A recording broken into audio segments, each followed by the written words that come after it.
This is Mr. Martin. These are the video notes for Geometry Honors, section 9.8. We're going to be talking about Pythagorean theorem with respect to space figures, which basically are just three-dimensional figures.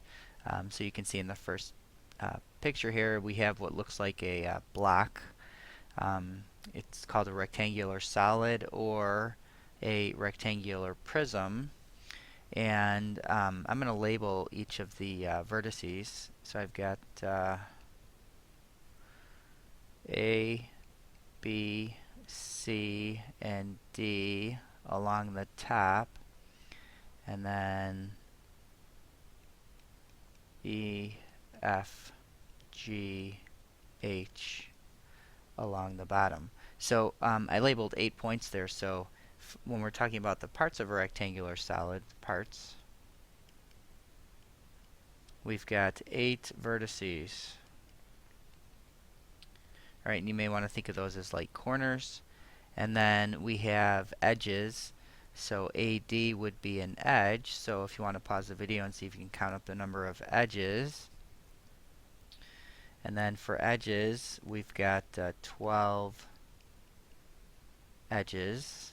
Some examples of edges would be AD, AE, FG is an edge, etc. So those are our edges. And then we also have faces. So we've got a front and a back, a top and a bottom, a left and a right in this case. So that gives us 6 faces. And for this particular picture, it looks like they're rectangles and squares. They don't necessarily have to be squares. It kind of looks like these on the sides are squares, but they may not be. But they can be. So with a rectangular solid, we're going to talk about 2 types of diagonals. We're going to talk about the diagonal of a face. So let's say we're looking at the front face. Let's say we're looking at this front face here. And if I'm looking at the diagonal of that face, I could talk about this. There's also another one, but we'll just talk about that one for now. So I would be talking about AH.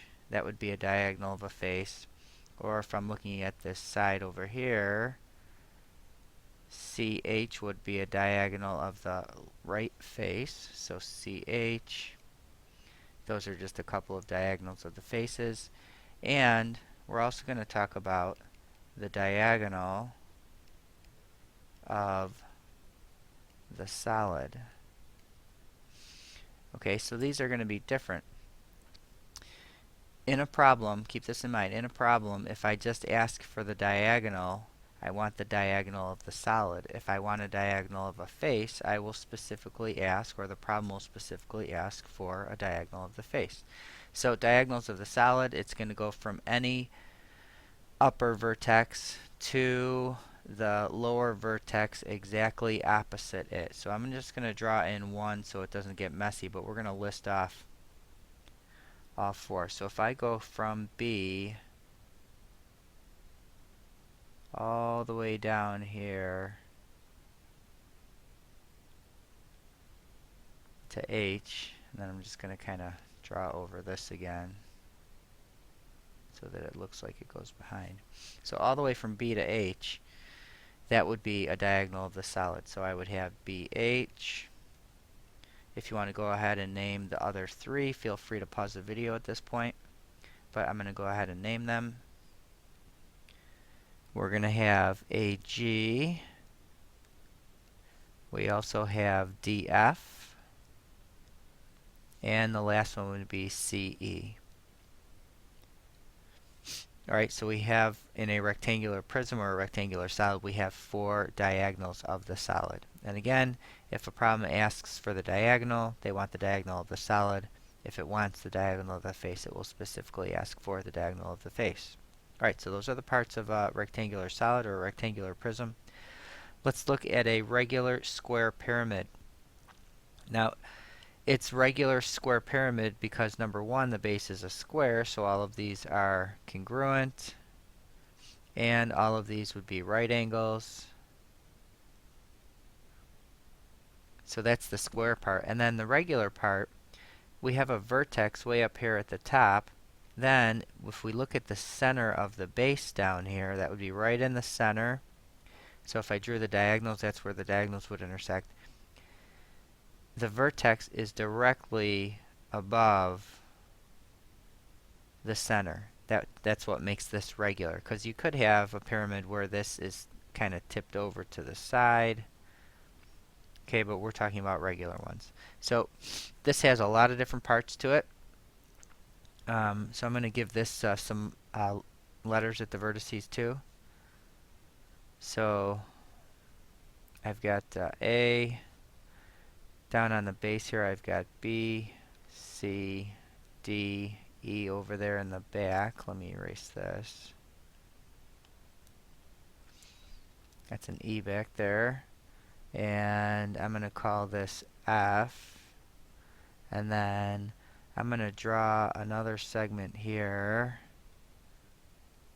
This is going to be the altitude of one of the faces. And I'm going to call that G.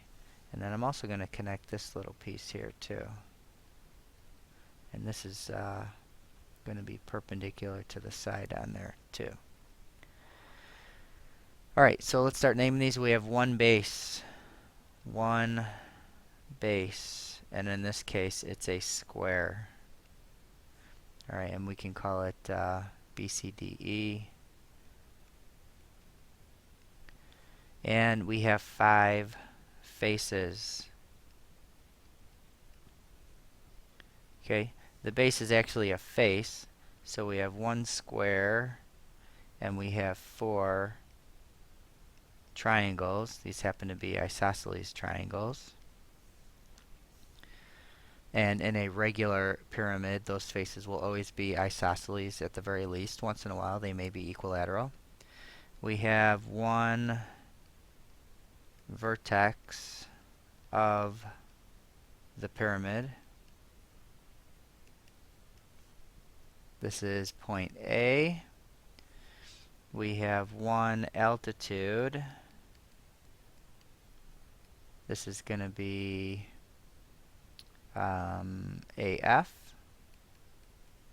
Segment AF is the altitude, so I had it drawn in there, but I erased it. Then we have 4 slant heights. Okay, and what this is an altitude of a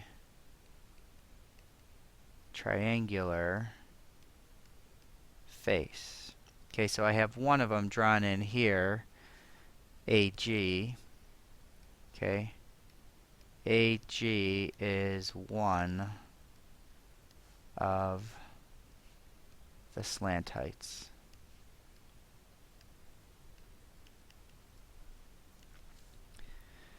Alright, so there's our slant heights. We have edges. So if you want to try and count up the edges, we've got 8 edges. And then some of these edges, we're going to give them a special name. We've got 4 lateral edges. So if you take away the edges of the base, the edges that are left would be the lateral edges. So in this case, we've got AB is a lateral edge, AC is a lateral edge, AD, and AE. Those are the 4 lateral edges for this. So that takes care of our parts. Here's just another picture. We've got S for the slant height here. We've got B for the length of the edges on the base. We have H for the altitude. If I draw in this little segment here, that little segment there would actually be half is 1/2 b. It goes from the center of the square to one of the sides, and it goes perpendicularly, so it would go to the midpoint of a side. So just an additional picture. All right, let's go ahead and move on to the examples. We want to find the diagonal of a rectangular solid with sides of length 4, 5, and 8. So let's draw a rectangular solid. I'm going to start with a rectangle. I'm going to give you the easy way to draw these. And then I'm going to draw another rectangle that's just about the same size. You want to try and get it to be as close to the same size as possible. And you want to connect the corresponding vertices, and there you have your rectangular solid. I'm going to make these a little bit darker so that you can kind of tell that this would be the front.